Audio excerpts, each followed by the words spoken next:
En début 2024, moi, j'allais péter aux frettes, mais genre à un autre niveau. Genre, tu te couches à 3 h du matin, à 6 h, t'es déjà levé, t'es déjà... Tu sais, comme ça n'a pas de bon sens, là. Moi, je trouve pas que c'est une job difficile d'être créateur de contenu. Mais je trouve que ça nous outille bien d'avoir fait des études supérieures pour ensuite apprendre dans le tas. Je fais de l'immobilier, j'ai une Another Brand, j'ai des projets aussi d'investissement sur le côté. Fait que Marina Bastarache, bienvenue sur le Startup Podcast. Ça va bien? ben oui, ça va bien. Merci de me recevoir ce matin. Ça fait plaisir. Merci à toi de nous donner un peu de ton temps. Tu es entrepreneur, créatrice de contenu, animatrice. Tu portes quand même plusieurs chapeaux. Et depuis longtemps, d'ailleurs, que tu es dans un peu, on va dire, l'œil du public. C'est assez spécial. Ta carrière a commencé à 9 ans, si je me trompe pas. La fille, elle a fait ses recherches. Ben, certainement. Comment ça a commencé aussitôt, tout ça? Hey, tu sais, des fois, on dit les astres sont alignés où j'étais à bonne place au bon moment. Tu sais, je trouve que la vie, il y a une série d'être à la bonne place au bon moment. Oui, il y a beaucoup de travail, il y a une volonté, il y a une envie, mais il faut que tu sois à bonne place au bon moment. Et quand j'étais jeune, ben moi, je grouillais, j'avais de l'énergie. Fait que ma mère me disait qu'on va t'inscrire dans des cours de danse. Puis, je me rappelle plus pour quelle raison elle est tombée sur... ça s'appelle Danse Mode Action. Puis, elle m'a inscrit là, mais Danse Mode Action est également une agence pour des danseurs qui évoluent à la télévision, dans des comédies musicales, dans des shows de variété, avec des artistes, tu sais, comme qui étaient comme bien installés. Et j'étais à une époque où La Fureur était une émission très populaire et il y a eu des mini-fureurs. Mini-fureurs dit mini-artistes invités, mini-danseurs. Donc là, moi, via l'école de danse où j'étais, l'agence qui était au sein de cette même école, ben j'ai passé une audition. Va danser. Vas-y, ma petite. Apprends une chorégraphie. Montre-nous que tu l'as. Puis j'ai commencé de même. 9 ans, mini-fureur à la télé, en direct à Radio-Canada. Hey, c'était mon rêve. Camille Gosselin, dans ma classe, elle avait été candidate à la mini-fureur, puis j'étais tellement jalouse. Puis c'était une de mes amies, là. C'était l'expérience de sa vie. Ah, mais là, c'est mini-fureur, c'est capoté. Mini-fureur, c'était capoté, mais c'était... Tu sais, moi, j'ai peur des hauteurs, puis les danseurs, ils dansent sur un petit podium rond. Tu sais, il est vraiment pas gros ton podium. C'est vrai. Puis là, ils m'ont dit, OK, parfait, toi, monte là-dessus. Puis j'étais de même, oh, live. Puis là, faut que faut que tu te mets à bouger, à faire des mouvements, mais tu sais, faut pas que tu mettes le pied à terre parce que tu planques, là, puis t'es en direct à la télé. Un petit peu de stress pour 9 ans, mettons. Hey, c'est clair. Mais c'était malade, là, j'en revenais pas. Fait que toi, t'as aimé cette expérience. J'ai adoré ça. Comment, finalement, ton adolescence a évolué à travers la danse? Ben, j'ai comme réalisé que j'aimais ça, faire ça. Fait que j'ai pris de plus en plus de cours de danse. Tu sais, à l'époque de mon secondaire, j'étais dans une option danse au collège.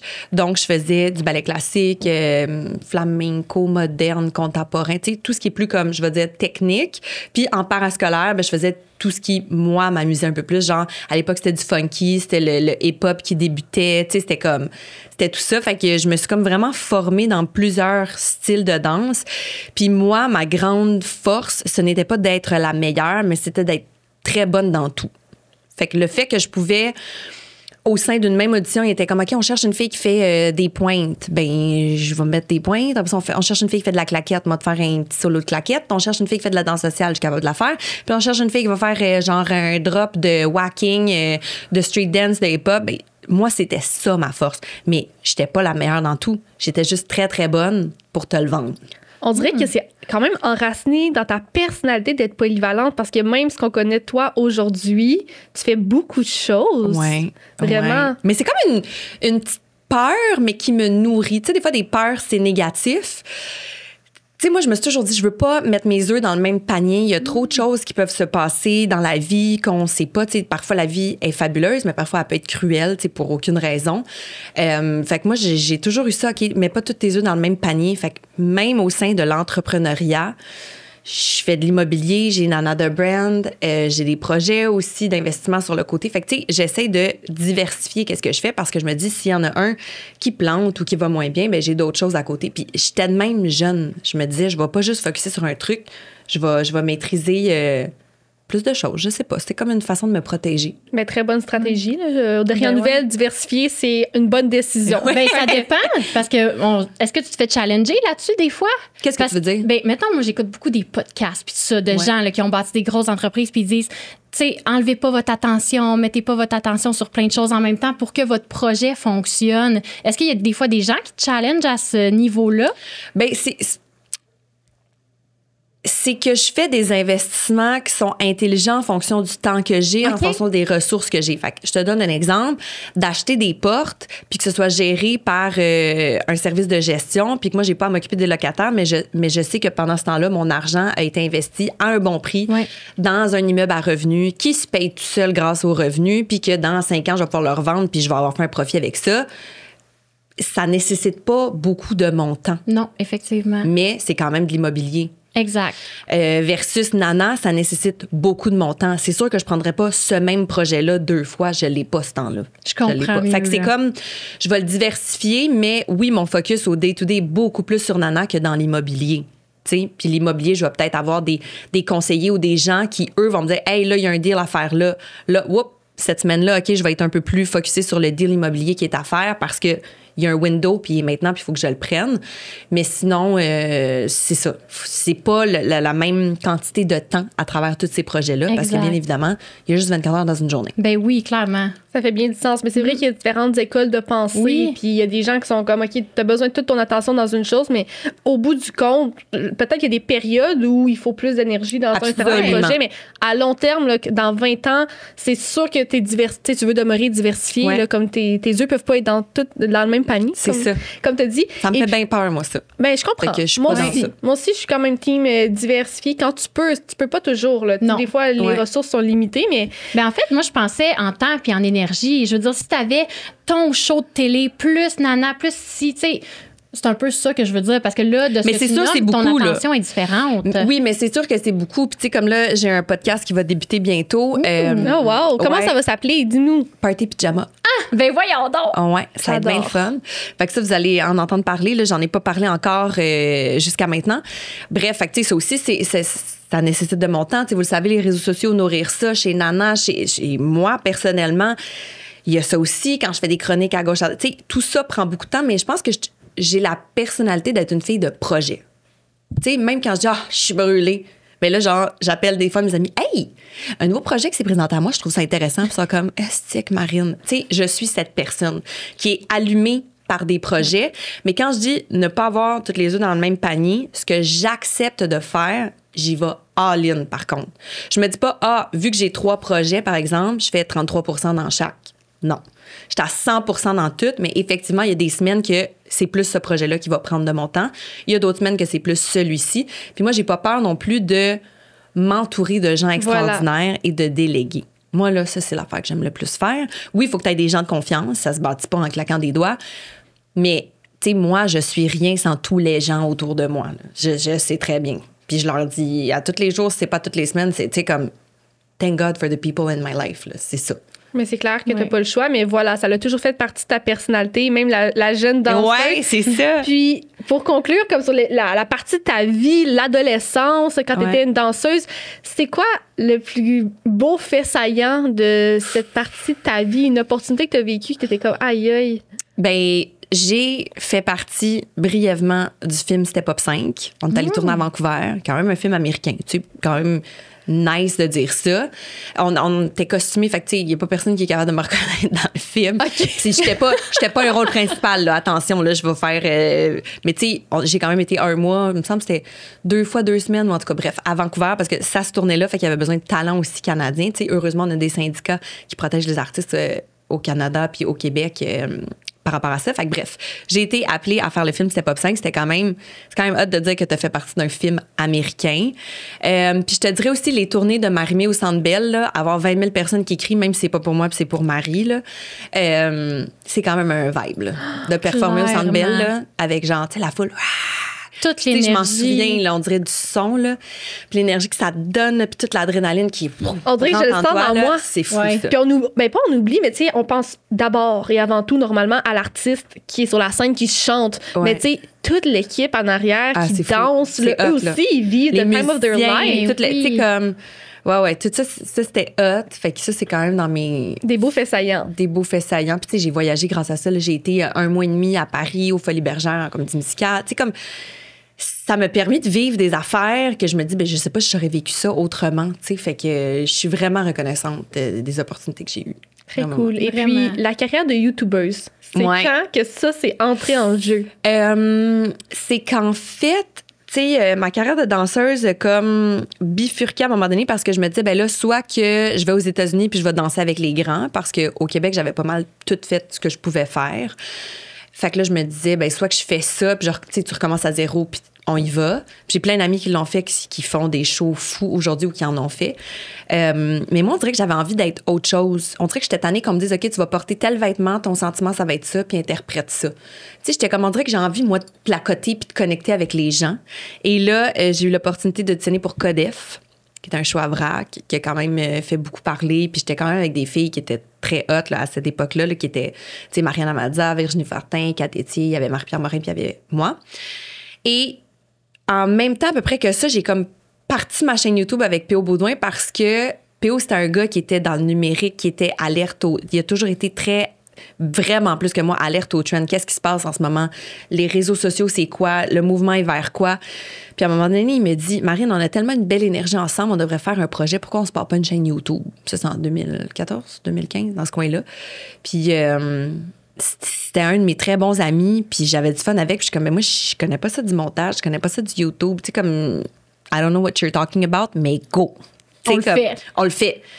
Tu sais, comme, puis le fait que j'étais avec lui, tu sais, moi, je suis vraiment une fille d'équipe, fait que le fait que j'étais avec lui, il y avait comme toute ma confiance, puis c'est lui qui m'a montré à faire du montage. Ah ouais, Final Cut, download ça sur ton ordi, fais du montage, ton son, ça marche pas de même. L'éclairage, ça, c'est lettre. Puis là, je disais tout le temps, ben non, tout est beau, tu sais, moi qui connais rien. Puis là, il me disait, regarde, moi, te montrer la différence. Puis là, il m'a tout appris les rudiments de cette affaire-là. Fait que YouTube est né en 2015. On a fait ça pendant 5 ans, P.O. et moi. Une vidéo à chaque semaine. Toujours les deux ensemble. Toujours les deux ensemble. C'était vraiment Pendant une chaîne, les 5 ans? deux. Vous aviez vos chaînes. P.O. et Marina. Wow. Ouais. On a fait bien des niaiseries, mais moi, il reste que je suis encore très fière de ce qu'on a fait. Oui, c'est une autre époque. C'était quelque chose qui était plus juvénile. On essayait plein d'affaires. Hey, on se disait, go, on part avec une caméra, on se fait un vidéoclip et si on chante une chanson en studio. Go! Tu sais, comme, on n'était pas barrés, on s'en foutait, on essayait des trucs, on divertissait les gens. Puis encore aujourd'hui, là, des fois, je fais mes lives avec Nana, puis il y a plein de monde qui me disent, genre, mais là, quand est-ce que P.O. et Marina revient? Tu sais, ça a marqué des univers. Ouais. Tu sais, comme on était, je peux pas dire qu'on était les pionniers dans du YouTube, là, tu sais, on n'est pas Cynthia Dulude, mettons, là. Mais tu sais, comme le genre de duo puis ce genre de divertissement-là, il y en avait pas beaucoup d'autres qui le faisaient. Fait que... Non, puis moi, quand je pense à... Mais c'est sûr que je suis plus jeune que vous, là, fait que peut-être que YouTube faisait partie de vos vies avant de faire partie de la mienne, mais moi, quand j'ai commencé à le consommer, tu sais, c'est à vous que je pense dans cette ère, cette première ère-là, puis Emma Verdé, puis du monde de même qui ont peut-être un peu délaissé maintenant ces plateformes-là, mais j'en tire des belles leçons quand je regarde que, tu sais, ce que vous avez fait à partir de ces années-là, 2015, Cynthia Dulude aussi, puis tout ça, le fait que là, tranquillement, vous ayez migré vers d'autres, je vais pas dire d'autres carrières en tant que telles, mais d'autres univers. Ouais, que vous ayez un peu délaissé YouTube, mais moi, je trouve ça intéressant parce que ça démontre que vous avez comme vécu ce que vous aviez à vivre là. Il y a des apprentissages qui ont été faits. Puis vous avez su laisser aller à un certain point quand c'était peut-être une meilleure décision pour vous. Là, vous, je sais pas pourquoi vous avez laissé aller, mais là, je pense à Emma Verdé, là, parce qu'elle, c'était comme... Oui, elle, à un moment donné, tu sais, je sais pourquoi elle est partie, mais moi, c'était plus parce qu'à cette époque-là, j'habitais à moitié du temps en Italie, moitié du temps à Montréal parce que mon chum de l'époque était italien.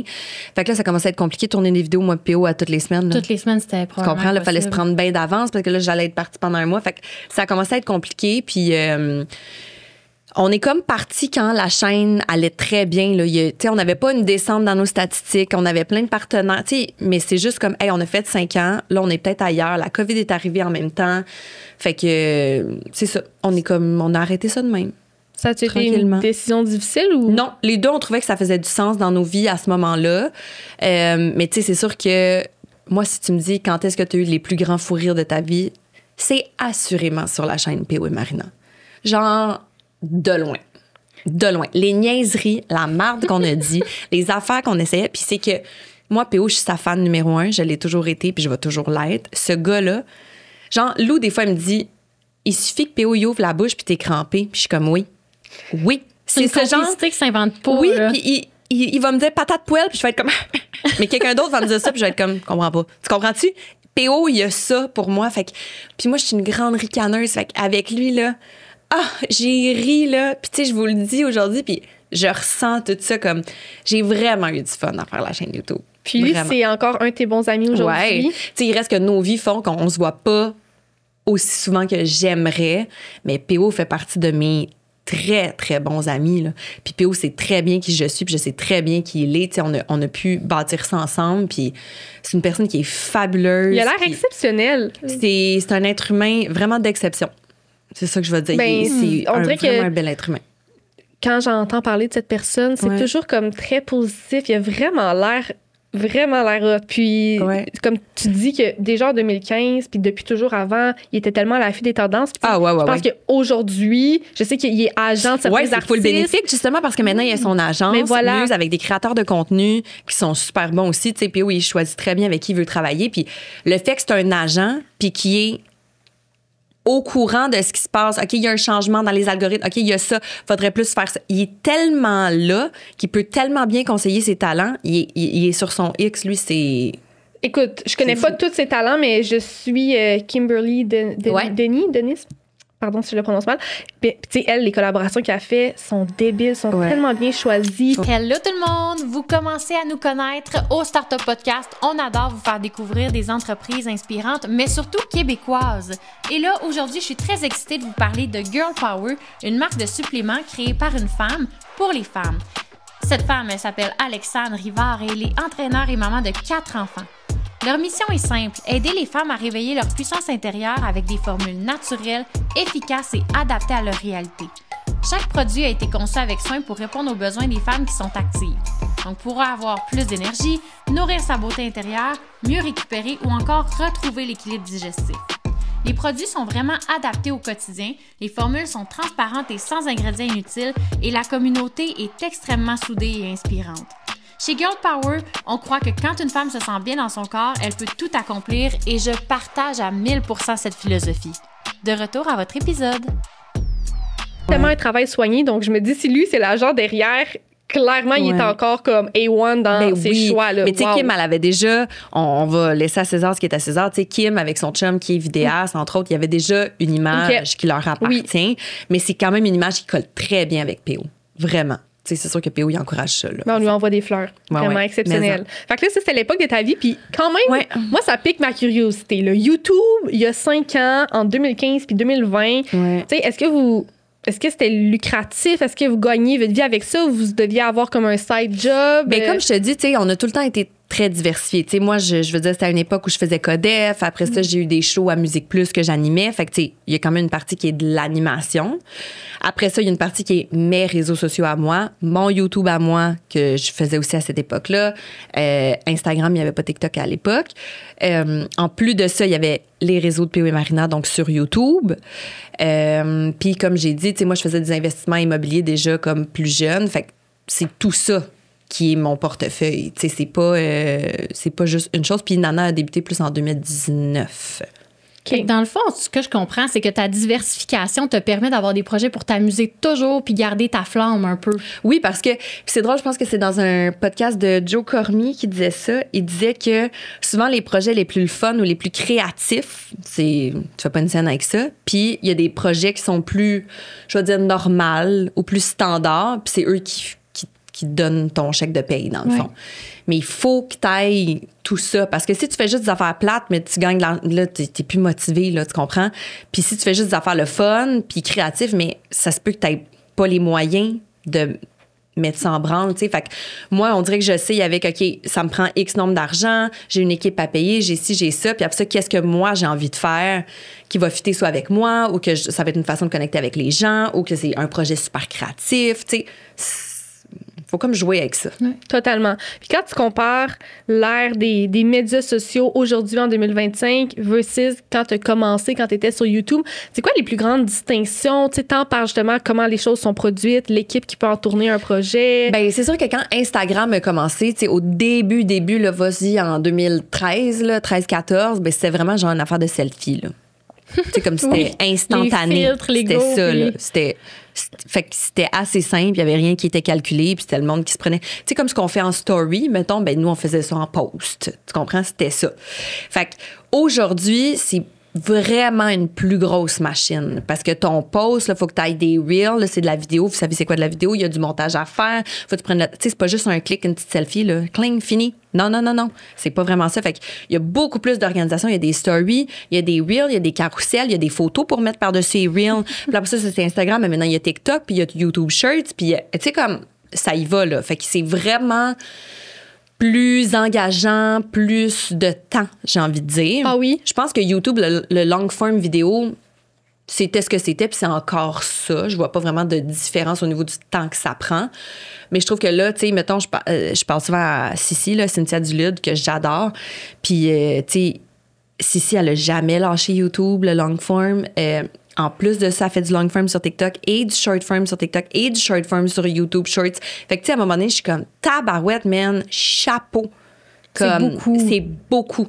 Fait que j'ai l'impression que c'est vraiment beaucoup plus de temps et d'énergie. Pas qu'on n'en mettait pas avant, mais là, j'ai l'impression que c'est comme x4.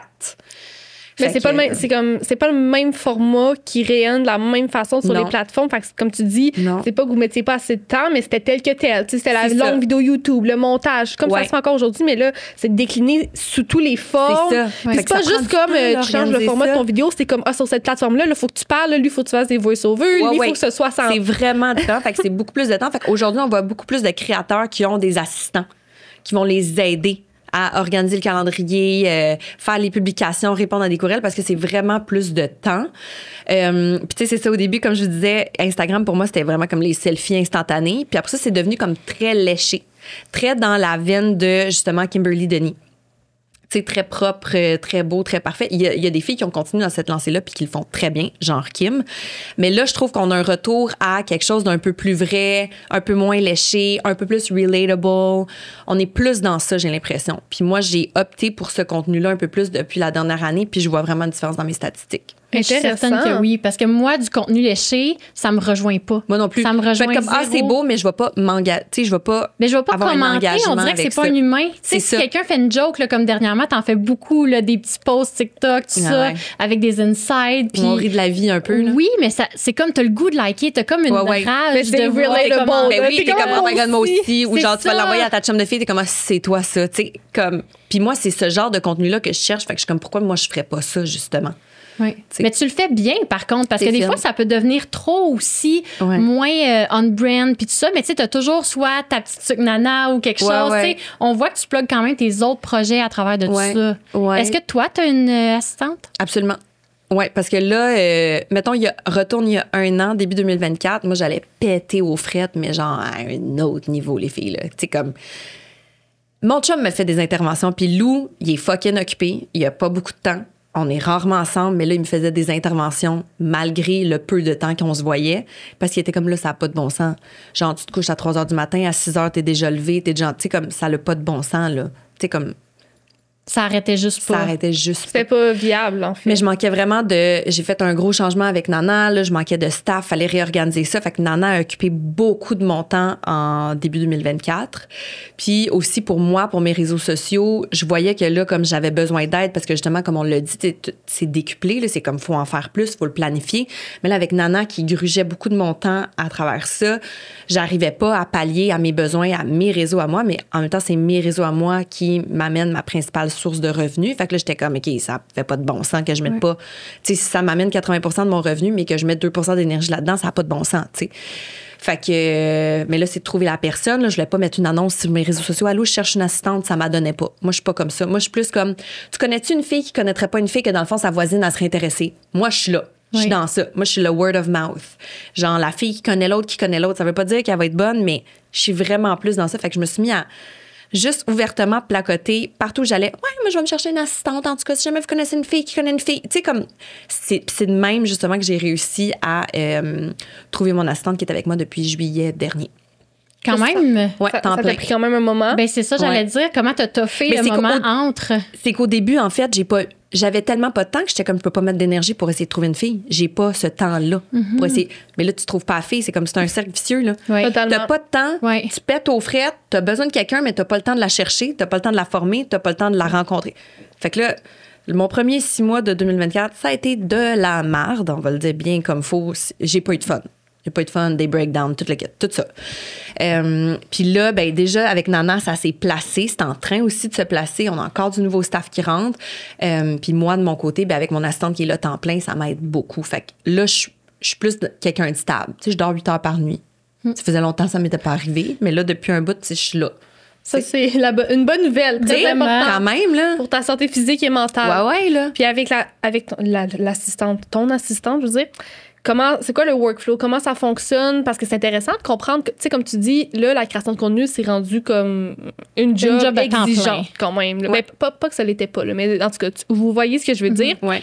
C'est facile pour des gens qui sont peut-être pas dans cette industrie-là de un peu se laisser avoir par tout ce qu'on voit en ligne, puis c'est quasiment comme, voyons, comment c'est possible de trouver le temps pour créer tout ça. Fait que, veux-tu nous parler un peu de, justement, toi, comment tu gères ça avec ton assistante? Ben, tu sais, la vérité, c'est que si j'avais pas d'autres projets, puis j'étais uniquement créatrice de contenu, je serais capable de le faire tout seul, je pense. Parce que je suis une fille fucking efficace. Moi, quand ça gaule, puis j'ai toujours été très organisée, très rangée. Il y a personne qui attend après moi. Bon, je dis ça, puis là, mes filles chez Nana, ils vont dire « Ouais, t'es un petit peu en retard. » Mais, tu sais, comme de façon générale, tu sais, j'étais une première à l'école, je suis rangée, je suis organisée, mon calendrier, mes affaires. Tu sais, je suis une fille méthodique, très cartésienne à ce niveau-là. Fait que si j'étais uniquement créatrice de contenu, je pense que je serais capable de le faire seule.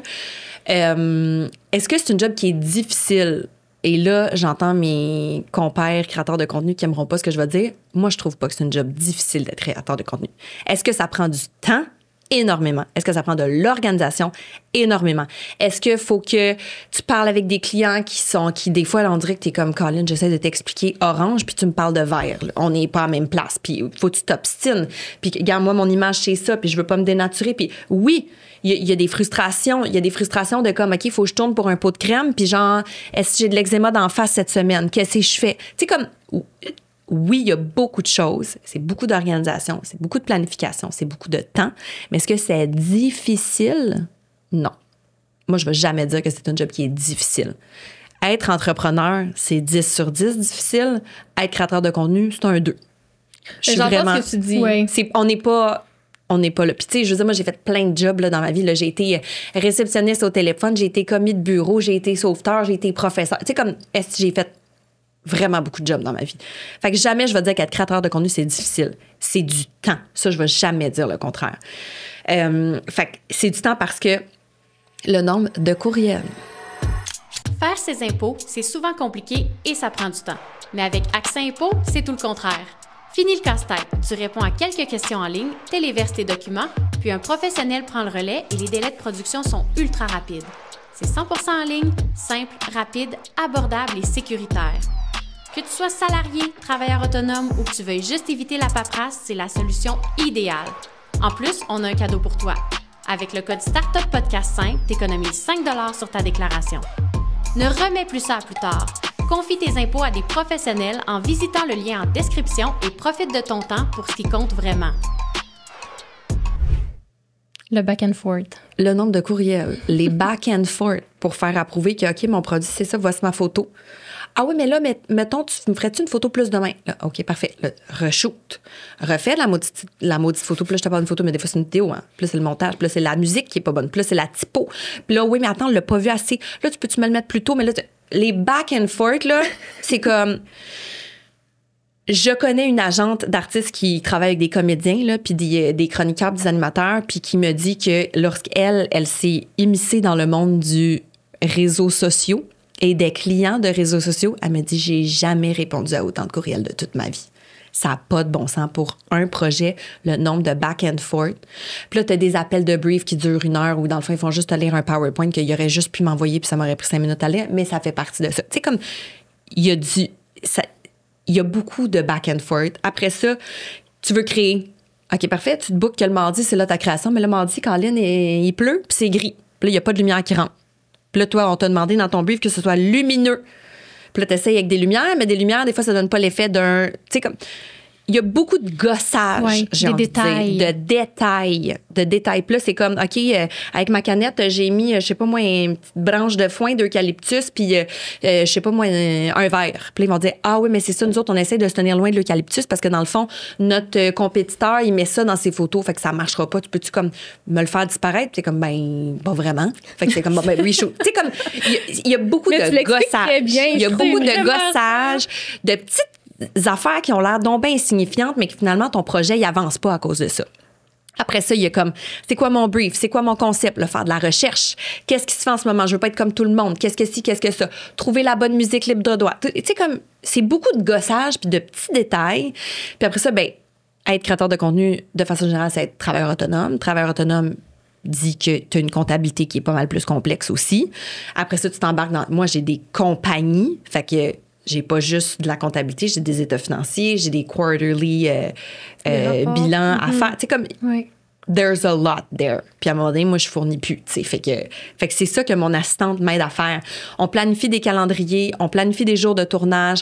Elle a fait ma mise en ligne. Pas moi qui a fait, là, j'ai pas le temps de faire ça. Elle me prévoit tout. Tu sais, comme ça a l'air niaiseux, là, mais juste créer ta publication, mettre le bon caption, les bons hashtags, le lien vers ça, les 3 Ben, stories. c'est ça, comme tu dis, c'est C'est vraiment, ça. c'est pas difficile, mais c'est beaucoup. time consuming. C'est juste, c'est ça. Imaginez-vous, genre, plein de petites tâches de gossage que j'appelle, que je suis comme, est-ce que c'est insignifiant? Mais dans le fond, non, c'est pas insignifiant. C'est ça qui fait le que tout que- Ouais. c'est ça l'image, puis c'est ça mon brand, puis tu comprends? Mais c'est beaucoup. C'est beaucoup. Mais c'est pas difficile, je vais jamais dire ça. Ben, je comprends très bien. Je pense que tu l'as super bien expliqué. Aussi. Vraiment. Vraiment, ça paraît que tu as de l'expérience parce que tu as comme les bons mots puis les bons exemples pour préciser là, Ouais. le petit gossage, comme tu Ouais. dis. Puis très heureuse d'entendre que tu as de l'aide maintenant. Parce que Ah, ce mon back Dieu. and forth de courriel. Ça, là, les filles, là, chaque jour, je suis de même. Là, je suis comme, oh my God, thank you, life, thank you, life, thank you, life. Genre, je suis de même, je vous jure. Moi, je suis la plus reconnaissante des filles que j'ai autour de moi. Puis les filles qui sont autour de moi depuis quelques années, elles le savent, elles vont m'entendre dans ce podcast-là, puis elles le savent qui elles sont. Puis c'est comme, estimez girls. Thank God for them. Je vous le jure, les filles. Comme... Mais ça te permet d'être où tu brilles, tu sais. Ben, c'est parce que moi, mettons, là, faire ma tenue de livre, là, j'ai dépensé combien en frais de représentation, puis en ci, puis en ça, là. Moi, là, c'est comme si je perds de l'argent en faisant ça, Ben parce oui. que je serais plus payante à faire d'autres choses, à prendre des décisions, à dire, OK, c'est le risque qu'on s'en va faire, OK, ça, c'est le design qu'on veut, ça, c'est la vision vers où on s'en va. C'est à ça que je sers. Fait que faire des affaires que j'appelle comme ça insignifiantes de gossage que tout le monde doit faire, mais là, je peux le donner à quelqu'un d'autre qui est très capable de faire ça, puis moi, je peux focusser sur là où je brille. C'est exactement ça. Ça t'a pris combien de temps dans ton parcours d'entrepreneur comprendre ça? La vérité, c'est que j'ai un papa qui est entrepreneur, qui, lui, tu sais, je vais dire, c'est pas un entrepreneur à succès. Tu sais, il a encore sa petite PME, mais mon père m'a toujours dit ça. Tu sais, il m'a toujours dit, entoure-toi de gens qui sont plus intelligents que toi, entoure-toi de gens qui sont pas comme toi, va chercher d'autres choses, puis délègue. Moi, il m'a toujours dit ça. Moi, je suis plus payant à faire un projet de même qu'à faire telle affaire. Il m'a toujours dit ça. Puis, tu sais, j'ai travaillé aussi dans son bureau quand j'avais 12 ans, là, comme commis de bureau. Tu sais, fait que je le voyais aller, puis c'est des trucs qui me répétaient beaucoup. Fait que c'est pas quelque chose que j'ai l'impression que j'ai dû apprendre. Vite, j'étais comme, où est-ce que je suis payante? Où est-ce que c'est nécessaire que ce soit moi? Ou important? Ou que ça va faire une différence? Puis, où est-ce que ce soit moi ou que ce soit l'autre qui le fasse, ça change rien pantoute. Mais là, vite... Tu sais, moi, ça te prend un cash flow, on s'entend pour déléguer, là. Tu sais, on s'entend au début, on n'était pas 12, là. Non. Mais dès qu'on peut, là, je suis comme, OK, parfait, ça, c'est quelqu'un d'autre qui va le faire. OK, parfait, c'est quelqu'un d'autre qui va le faire. Évidemment, je oversee toute la patente. Évidemment, je fais des touch base. Je m'assure que ça aille bien. Comment tu fais ça? OK, parfait, c'est good.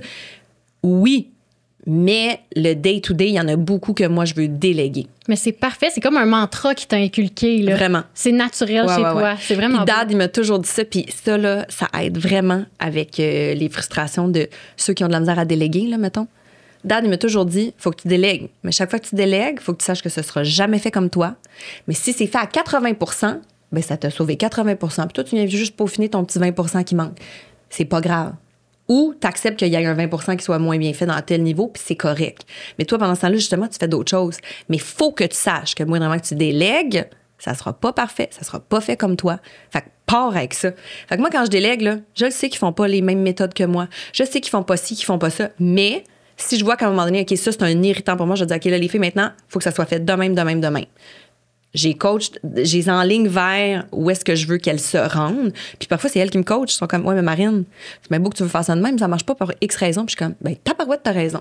Parfait. On change. On change. Oui, puis le temps fait bien les choses aussi. Là, c'est sûr que quand tu débutes une relation avec une nouvelle collègue, ben oui, ou tu délègues pour la première fois, oui. donne-toi du temps, mais au bout de quelques mois, au bout d'une année, d'habitude, c'est bien rodé. Puis des fois, tu trouves des personnes avec qui ça passe bien, là, la délégation. Puis moi, au début, tu sais, j'essaie d'être plus directive. OK, moi, je veux ça de même. OK, j'aimerais ça pas avoir à faire telle affaire. J'aimerais ça que toi, tu prennes l'initiative de faire ça. Je suis très dans ça au début, comme plus directive, là, moins ta chum, mettons.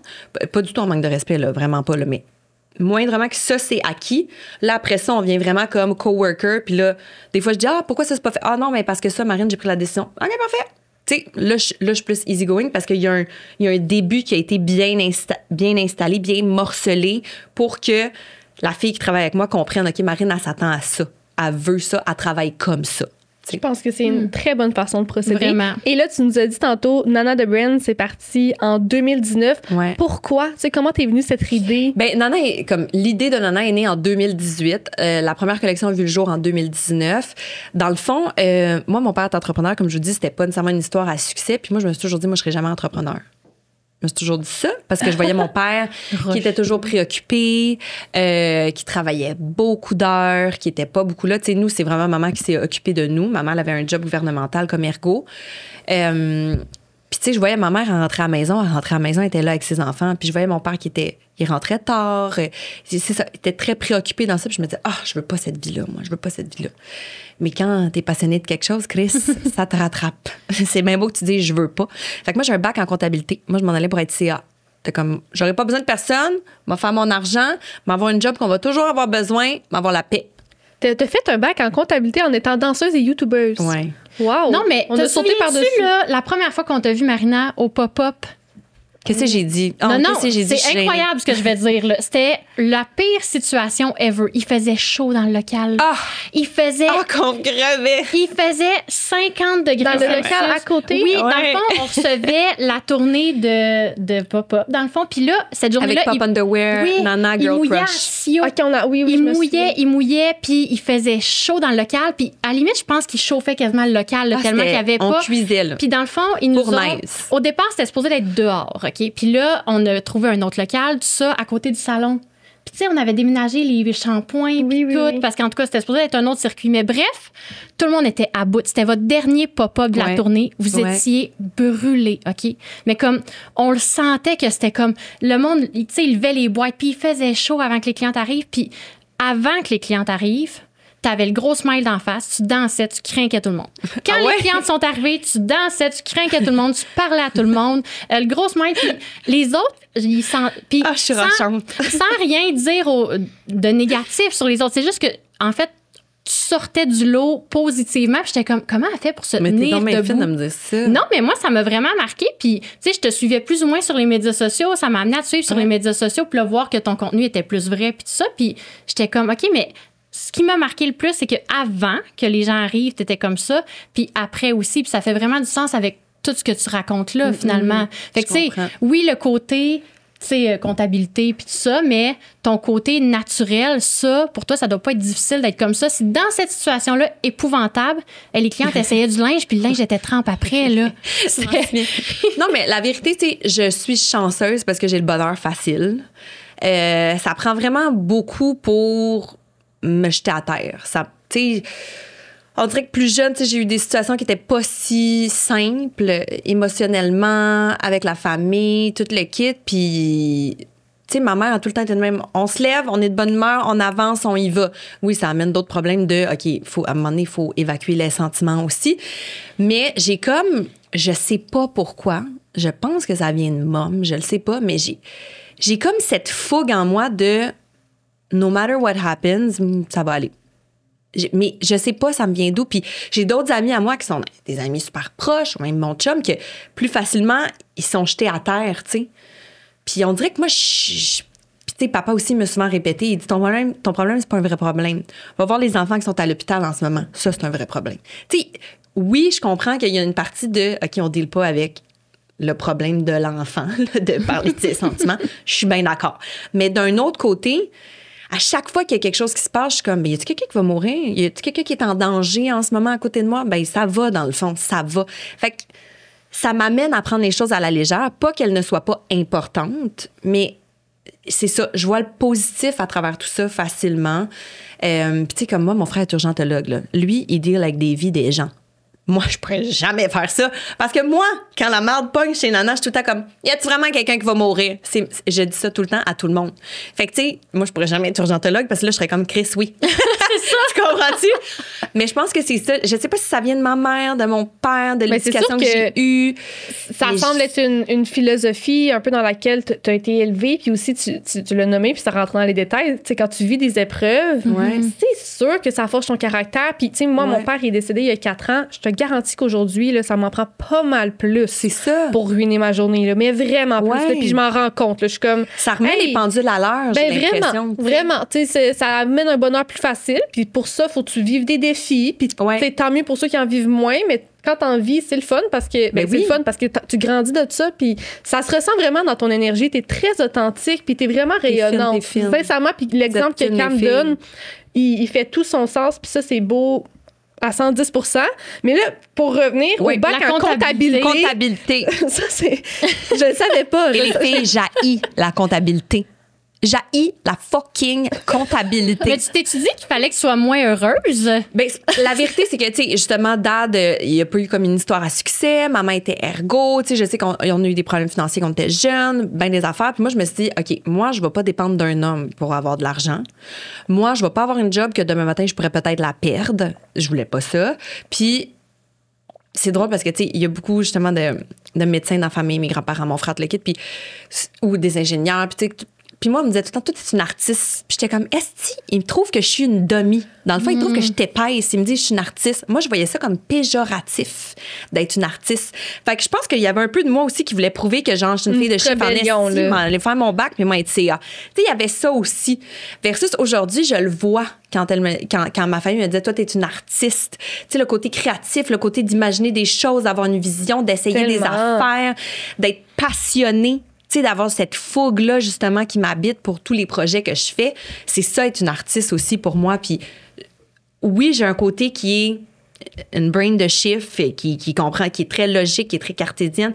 Mais oui, j'ai ce côté-là plus artistique, je vais dire, qui est doux puis qui m'habite. Puis je pense que c'est pour ça que je fais ce genre de projet-là aujourd'hui. Puis, fait que c'est ça. Fait que j'ai un bac en comptabilité. J'ai haï mon bac.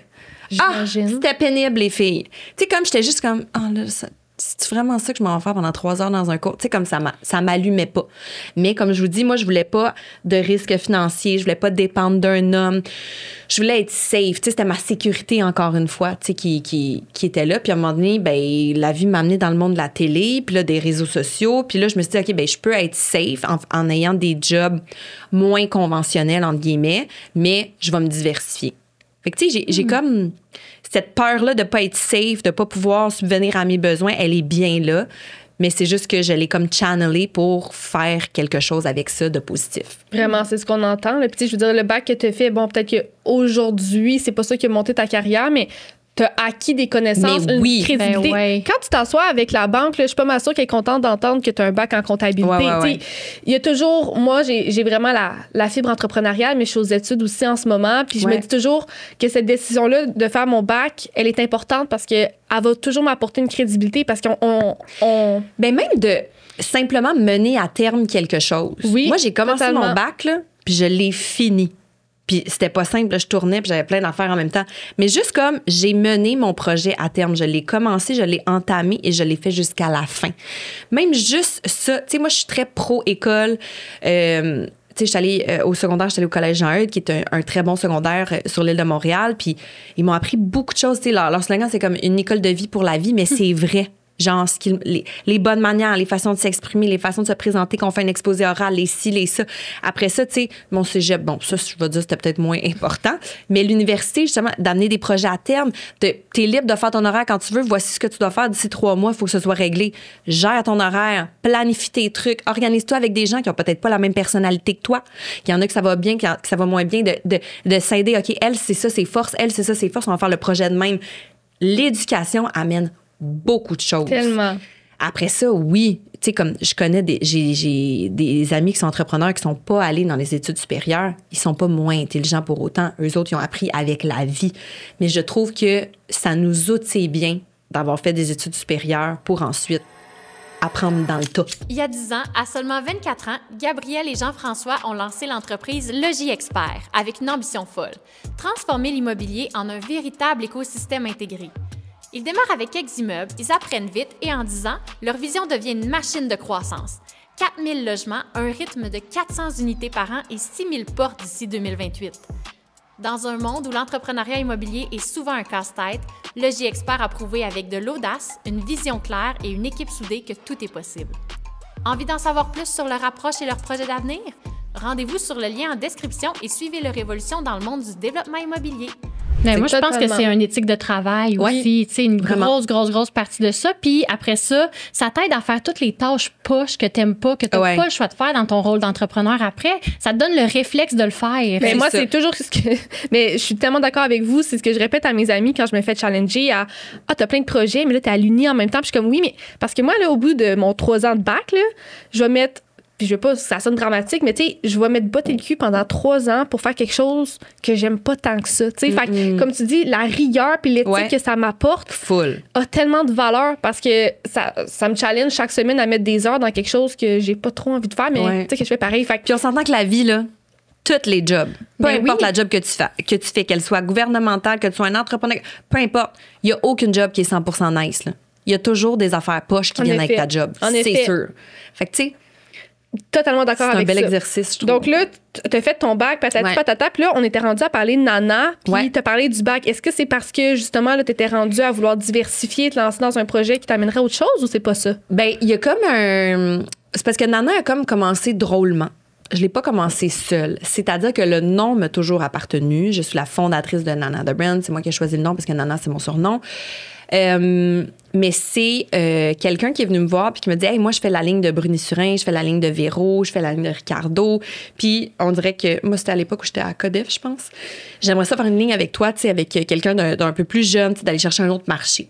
Puis j'étais comme, OK, une ligne avec moi. De quoi tu me parles? Moi, j'ai pas étudié en commercialisation de la mode. J'ai aucune idée de quoi tu me parles. Non, mais inquiète-toi pas. Nous autres, on prend tout en charge. Toi, dans le fond, tu fais enregistrer ton nom. Puis nous, on est comme ton middleman. Puis on s'occupe de tout.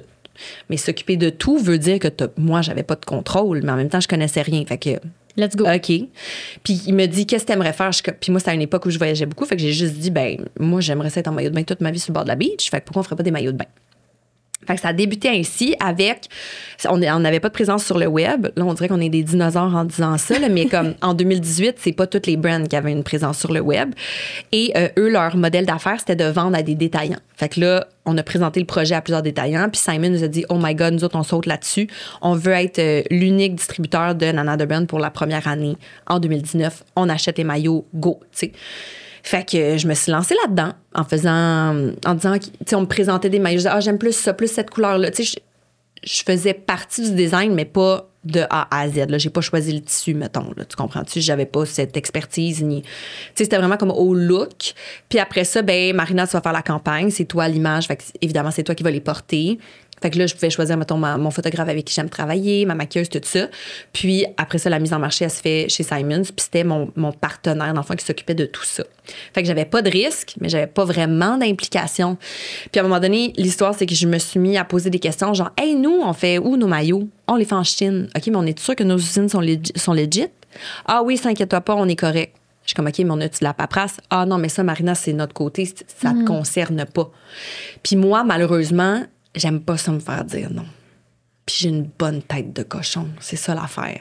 Puis autant que c'est le fun, des fois, autant que mon chum vous dirait que c'est un pain in the ass. Tu comprends-tu? Parce que est-ce que je suis obstinée, puis quand moi je veux une réponse, je veux une réponse. Puis je lâche pas le morceau. Mais c'est parce que si t'as pas de réponse, ça veut peut-être dire que c'est négatif. Ben, non, t'es fière de dire la réponse. Mais peut-être pas non plus. Non, mais c'est peut-être quelque chose qui est... Aujourd'hui, je le comprends que tu protèges tes usines, tu protèges tes contacts. C'est pas quelque chose que tu dis à n'importe qui. Je le comprends. Mais sur le coup, j'étais comme, OK, mais moi, comment je sais que je fais pas travailler des enfants? Mais moi, comment je sais que c'est fait de façon éthique? OK, mais là, peux-tu voir les chiffres? Peux-tu parler au client? Non, tu peux pas parler au client. Mais là, Simon, je veux voir que je peux pas parler. Tu sais, comme on se suit sur les réseaux sociaux. Tu sais, comme des affaires de même. Fait que ça me gossait. moi, j'aime pas, tu sais, je suis une Sagittaire, là. Moi, si tu me mets dans une petite case, dans une petite cage, là, je suis pas bien. Moi, dans que tu me donnes la liberté, je reste là, je bouge pas. Tu comprends-tu? Mais moi, dans que tu me mets dans une petite cage, je veux m'en aller. J'ai vraiment ça, malheureusement, dans ma personnalité. Fait que ça me déplut un peu, le genre de non-contrôle. Pas que je voulais tout contrôler, je voulais juste savoir. C'est quand même ton nom. Ben oui, c'est mon nom. C'est mon image. C'est ça. Là, tu sais, on était à l'air aussi des scandales qui commençaient. J'étais comme, hey, là, ça m'en donne pas, moi, tout ça. Fait que j'ai quitté ce partenaire-là pour trouver un autre partenaire qui, lui, disait allait me donner des réponses à mes questions. Donc, effectivement, ce nouveau partenaire me donnait, mettons, le nom de l'usine, me montrer, il existe des certifications qui sont faites dans les usines en Chine. Moi, ça, je savais pas ça, puis c'est super intéressant. Mettons, je travaille avec Penningtons pour une ligne plus 16. Ben, Penningtons va me dire, OK, ben, ton usine est obligée de passer le test, un audit qu'on appelle, puis il faut que l'audit soit fait par une entreprise qui s'annonce pas, qui se pointe un jour X à ton usine, puis elle analyse, là, je me rappelle plus c'est quoi le nom du fichier, là, mettons que c'est ISBAN, ISBI, en tout cas, je me rappelle plus c'est quoi le nom, là.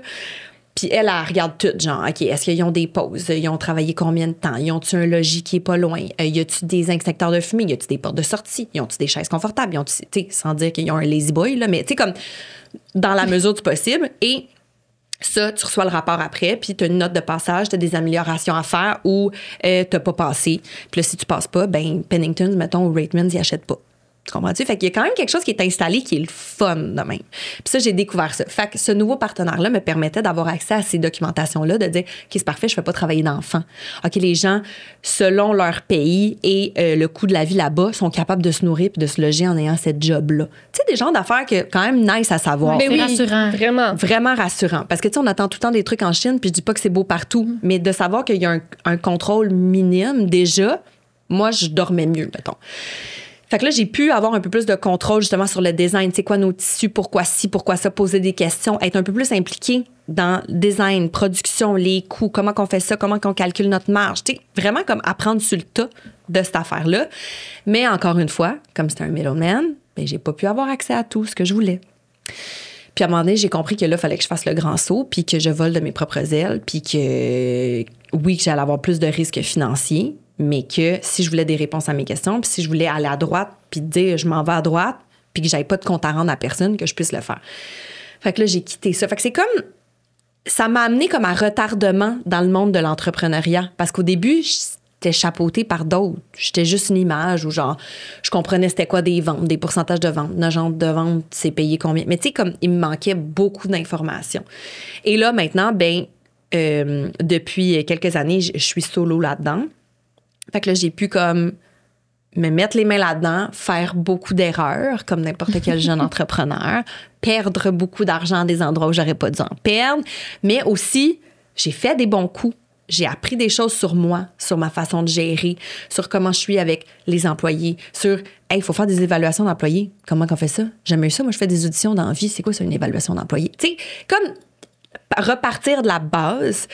Puis l'apprentissage que j'ai fait dans les dernières années, je sais pas si t'es pas... Mettons, quelqu'un qui est pas entrepreneur, je sais pas si tu peux apprendre autant vite que ça. On apprend tellement sur le tas de tellement d'affaires différentes, de la ressource humaine, du marketing, des relations interpersonnelles, de la loi, ça fonctionne comment, de la comptabilité. T'apprends tellement sur des sujets différents, puis t'as pas le choix, puis t'as les deux mains, tu sais, comme t'es dans l'engrenage, là. Fait que c'est fou la vitesse grand V à laquelle on apprend. C'est épuisant. Mais là, c'est là où j'étais. Puis, depuis 1 an, j'ai maintenant un partenaire avec moi. Oh! Mais pas un middleman qui me cache des affaires. Un partenaire égal à égal avec moi. Un actionnaire, tu sais. Fait que oui, je reste la fondatrice, mais maintenant, on est 2 propriétaires de la marque parce que je suis allée chercher quelqu'un qui est un homme, étonnamment, moi, grande féministe, qui, lui, ça fait 30 ans qu'il œuvre dans l'industrie du vêtement. Il en a vu des vertes, des pas mûres.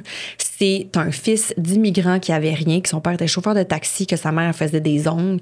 Puis il est fier de me dire ça. Puis il dit, moi, j'ai parti ça. Puis aujourd'hui, il y a une business de multimillions de dollars. Comme ça va fucking bien ses affaires. Fait des chemises pour hommes. Je vais dire des chemises pour vieux bonhommes. Je vais appeler ça de même.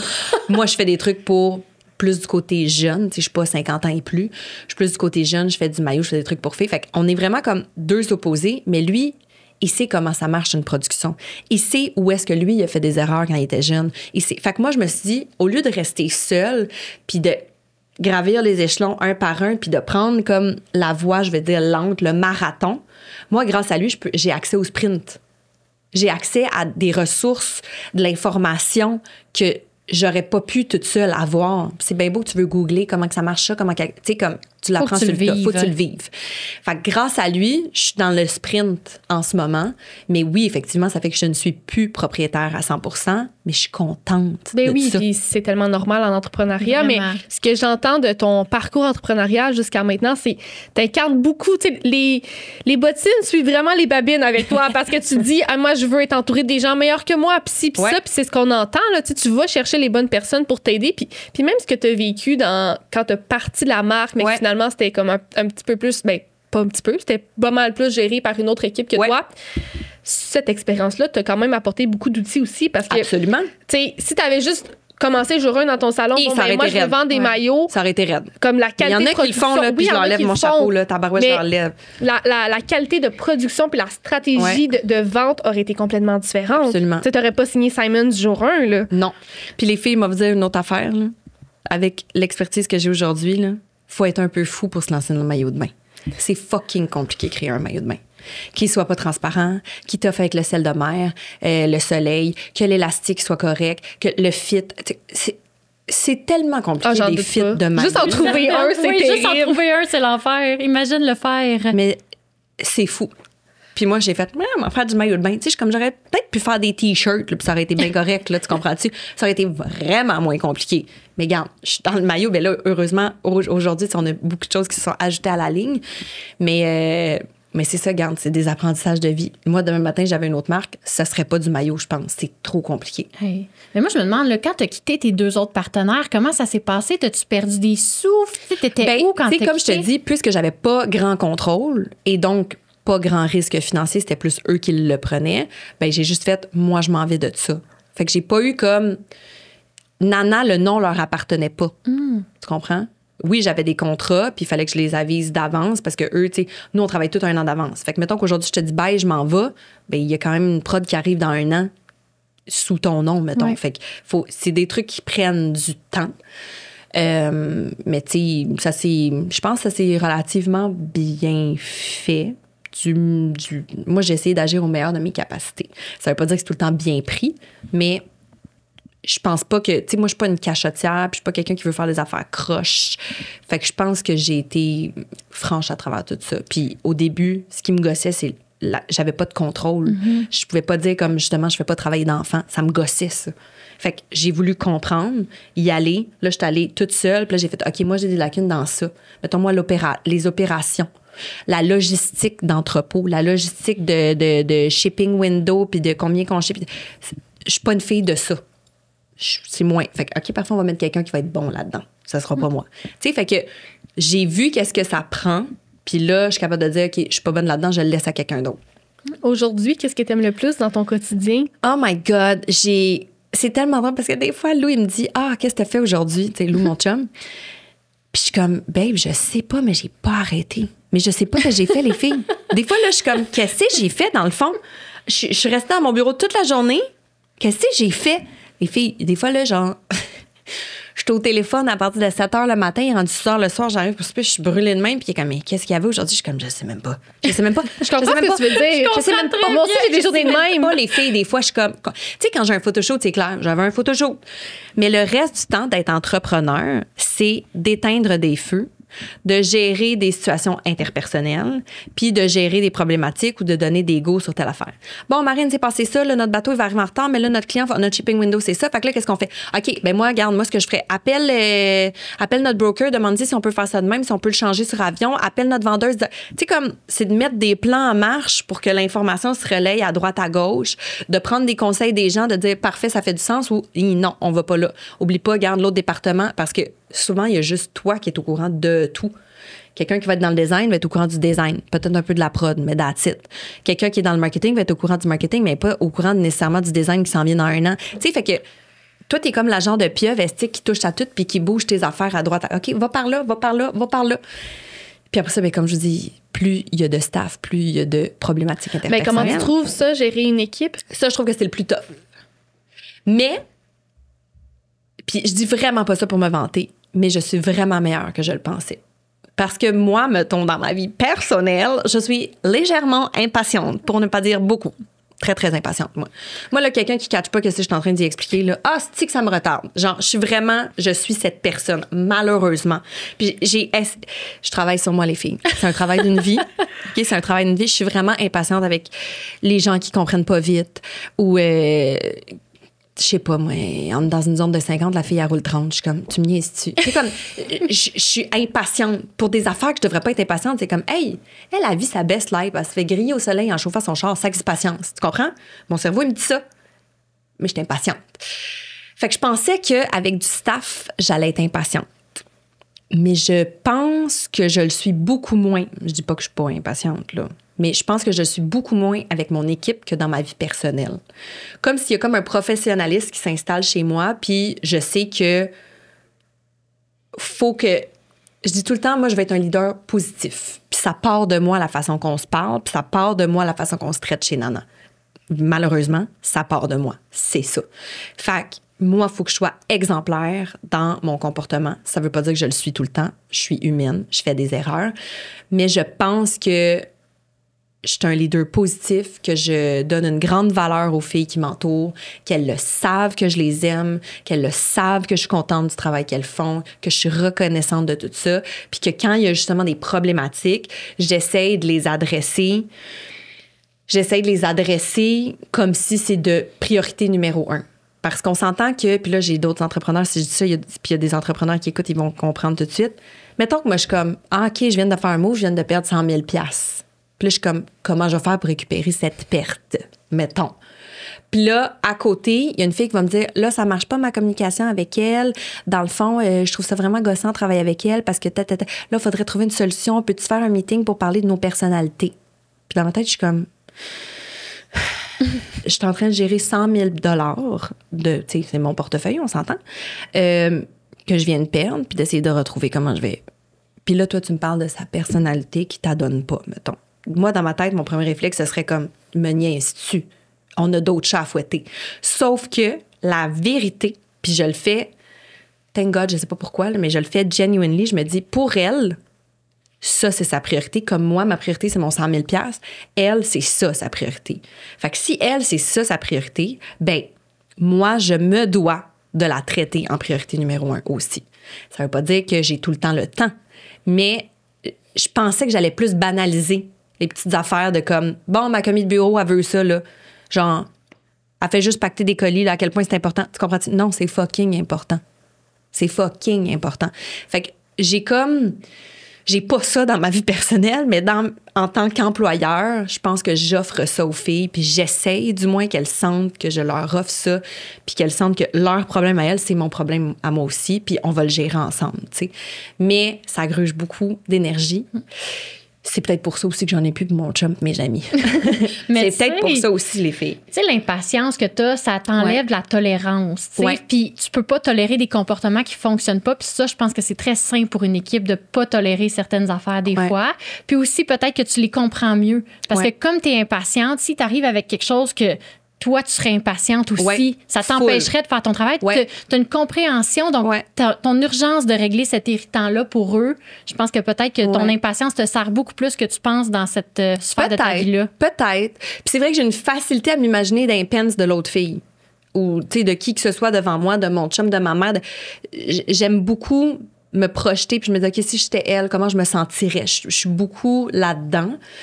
Mais oui, la réalité, sur le spectre de mes priorités à moi, Marina Bastarache, ce n'est pas une priorité. Sauf qu'en tant que... J'haïs ça dire ça, mais boss, là. Moi, j'haïs ça. Les filles qui me disent, voici ma patronne, je suis comme, appelle-moi pas de même. Tu sais, comme, j'aime pas ça, me donner ça comme titre, même si c'est ça. Je me dois de prioriser mon équipe parce que sans équipe, je vais nulle part. Fait que si pour elle, c'est important ça, alors ça le devient pour moi. Mais oui, puis dans tes priorités à toi, même s'il n'y a pas leur problème à eux, il y a d'être une bonne gestionnaire, finalement. Puis ça passe par gérer ton équipe, puis leurs soucis à eux, puis pour qu'eux se sentent épanouis, puis heureux au travail, puis pour qu'ils veulent contribuer à ce que tu fais, mais il faut les écouter quand ils en ont besoin. Mais je pense que, en tout cas, peut-être que tes employés diraient autre chose, mais je pense pas. Là, de la conversation qu'on a, moi, je te sens très, comme j'ai dit tantôt, authentique, mais aussi, tu sais, beaucoup de reconnaissance. Puis, je suis full là-dedans. C'est ça, les filles, elles le savent. Ça a beaucoup de valeur pour des employés de se sentir reconnus. Parce que, tu sais, si je me fais dire 10 fois que je suis bonne, puis une fois que j'ai un défi, ben... Ouais. Tu sais, ça va au moins, je me suis fait dire 10 fois que j'étais bonne. T'as raison. Puis j'essaye d'impliquer tout le monde. Tu sais, mettons, on est dans un processus créatif. Je pourrais juste parler avec ma designer, là. Mais moi, m'aller voir mes filles, mes commis au bureau. Hey, toi, t'achèterais de ça. Ta chum, elle achèterait de ça. Toi, qu'est-ce que t'en penses? Là, je pose des questions à tout le monde. Parce que, comme, voyons donc, j'ai 12 filles autour de moi, voir que je ne vais pas poser de questions. Fait que les filles, je pense qu'elles se sentent aussi impliquées dans ce qui s'en vient pour Nana. Qu'est-ce que vous pensez de ça? Fait que, tu sais, c'est important pour moi, là. Tu sais, on est une PME. La force d'une PME aussi, c'est que les gens qu'on a, ils sont pas comme, OK, j'étais à la seconde près. Dès que je clock out, m'en fous. Tu sais, c'est qu'ils ont un attachement pour le brand. Puis je sais que ça a une grande valeur. Puis je le vois, là. Les filles qui travaillent avec moi depuis des années, là, c'est comme, Nana, on dirait que c'est leur entreprise, là. Genre, des fois, on a un commentaire client, une frustrée parce que c'est arrivé en retard son colis, mettons, là. Puis c'est des choses qui arrivent, on s'entend. Puis là, les filles sont plus fâchées que moi. Puis je suis comme, les filles, c'est pas grave. C'est comme, ben là, voyons donc, de quel droit elle se fait? Tu sais, comme, ils sont cute de même. Fait que j'aime ça. Fait que c'est pour ça que j'essaie d'être une bonne leader positive, en fait. Je suis certaine que tu l'es. Marina, merci pour ton temps aujourd'hui. C'était vraiment chouette. Les filles, j'ai l'impression que j'ai trop placoté. Non! Ben voyons donc, on a appris je pars dans les monologues. Là, je suis comme, oui, Marine, laisse-les parler. Non!